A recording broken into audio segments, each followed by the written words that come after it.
So next up this morning we have Dr. Una Kealy from the School of Humanities. Una's presentation is called Troubling the Silence, an analysis of Talk Real Fine Just Like a Lady by Amanda Coogan in collaboration with Dublin Theatre of the Deaf, an adaptation of Teresa Deevy's The King of Spain's Daughter. Thank you, Una. Thanks, Aisling. Thank you to Aisling, thank you to Willie for the introduction, and to my fellow speakers this morning and this afternoon, and to you for all showing up. My presentation this morning is on behalf of my colleagues, Dr. Richard Hayes and Kate McCarthy, without whom the research that I undertake would not be possible. It's only by virtue of pooling our resources here in WIT that we can conceive of, implement and reflect on the projects that I'm going to talk about this morning, which come under the umbrella title of Performing the Region. I'm going to speak briefly this morning, as Aisling said, about a work in progress paper that my colleague and collaborator Kate McCarthy and I are currently researching as part of a publication titled Irish Women Playwrights, which will be published next year. And I'll provide a very brief overview of some of the manifestations of our research past and present. As Aisling mentioned, the working title of the chapter is Troubling the Silence, an analysis of Talk Real Fine Just Like a Lady by Amanda Coogan in collaboration with Dublin Theatre of the Deaf, which was an adaptation of Teresa Deevy's The King of Spain's Daughter. It's a long title. Troubling the Silence is a much snappier title and functions as one really that encapsulates our aim when it comes to research here in WIT. We seek to trouble or disrupt the narrative of Irish theatre, highlighting theatre and literature that emanates away from the noise and bustle of the centre. The aim, if you like, is to find the nuance, the resonance and the detail within the national and international narrative within the smaller scale. I was reading the wonderful booklet this morning as before we started, just to get a heads up on all the other research being presented this morning. And actually I found that in many ways our work has corollaries with the work that perhaps Fliss T is doing in her research on microfirm rural networks, in that we share an interest in sustainability, concern with interrogating communities of practice and capability development, and our own interest within Performing the Region is particularly in the area of equality. So a little bit about our thinking on Amanda Coogan's performance. Our research into performance artist Amanda Coogan's adaptation of Teresa Deevy's play The King of Spain's Daughter is an attempt to trouble that silence, to interrogate practice and to listen carefully to practitioners and thinkers and theorists who are working in the margins or on the margins of research and scholarship, I suppose. Amanda Coogan appropriated and reinterpreted Teresa Deevy's one-act play and offered audiences an immersive experience that revealed the complexities and injustice of a myriad of inequalities. The production presented a challenge to literary theatre and what the performers described as hearing audiences, very much in the spirit of Teresa Deevy's challenge to the church and state in the 1930s. And if you don't know, Teresa Deevy was a Waterford playwright who became profoundly deaf in her early 20s and had a marvellous career whilst working as a playwright, all of that time being profoundly deaf.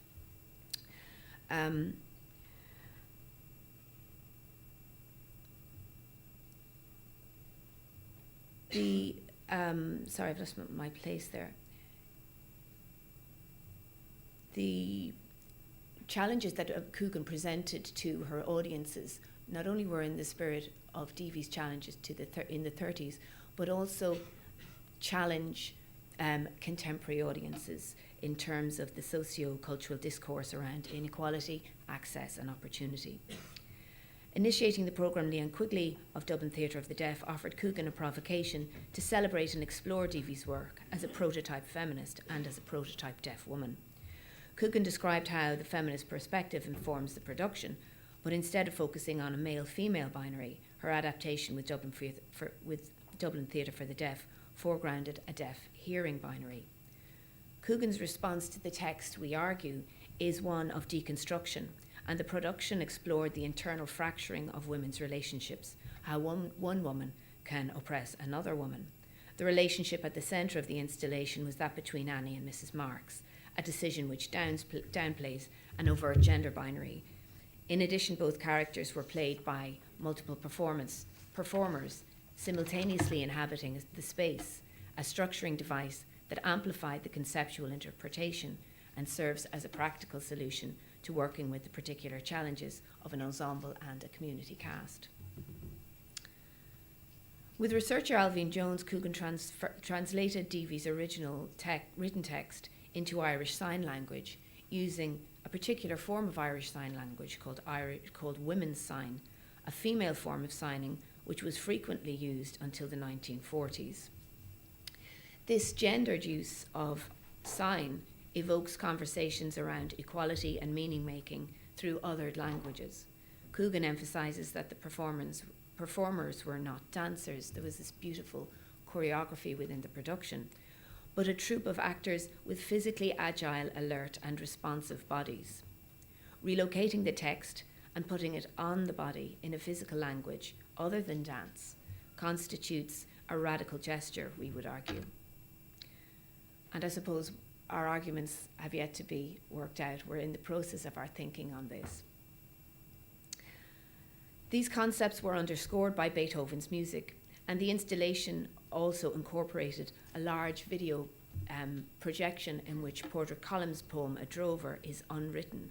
The line, The King of Spain's Daughter, which forms the title for Teresa Deevy's text, is taken from Padraig Colum's poem.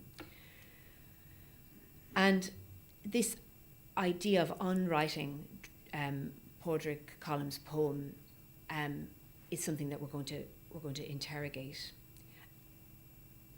And interpreting Deevy's text in these ways seeks to signpost a possibility for the future and challenge contemporary theatre practice and society to consider Coogan's contention that the rational is only expressed through the verbal and by extension the written text.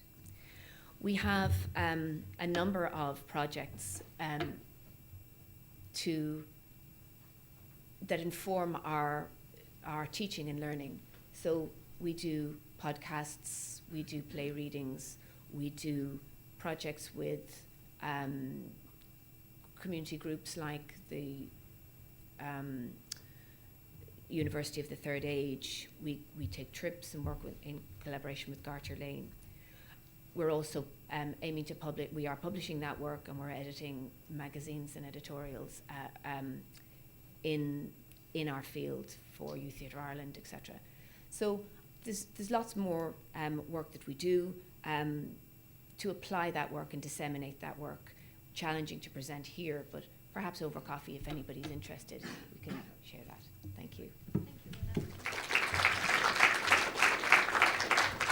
Thank you, Una. Does anyone have any questions for Una? Oh, perfect.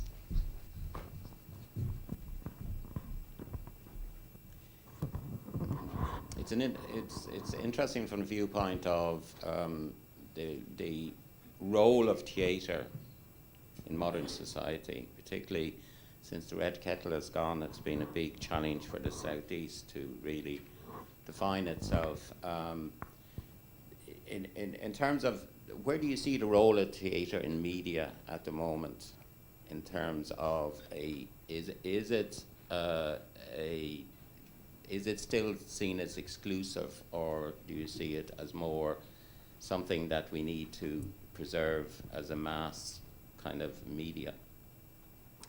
Right. We need to have coffee. But in the first step, I suppose what I believe as somebody coming from that discipline is that theatre has the possibility in a unique way to allow us to understand and question the world in which we live. And so in terms of the accessibility of theatre, a lot of the theatre that comes from Waterford actually comes from a type of theatre practice that was extremely democratic. And theatre, that democracy of access within the discipline of theatre still very much exists within this city, actually, and is a very important cultural part of current practice and of the legacy of practice since certainly the 70s and 80s. So I suppose questions around access to theatre are up for debate, and they are a constant challenge because it's less, you have to make so much more of an effort to attend the theatre. Not because you can't turn on your TV or you can't turn on your phone. It's a different discipline to that. It's probably not the most coherent answer that I could give, but I suppose I believe that the work that we do with our students allows them to act and become activists, which is another core principle of my own beliefs of feminism. It's all very well to say, but you have to do. And theatre allows the performance of that, the doing. And that's a crucial part of the way our societies can develop. We must be activists within our society. And theatre allows that to happen in a very interesting and unique and challenging way. Thanks so much, Una.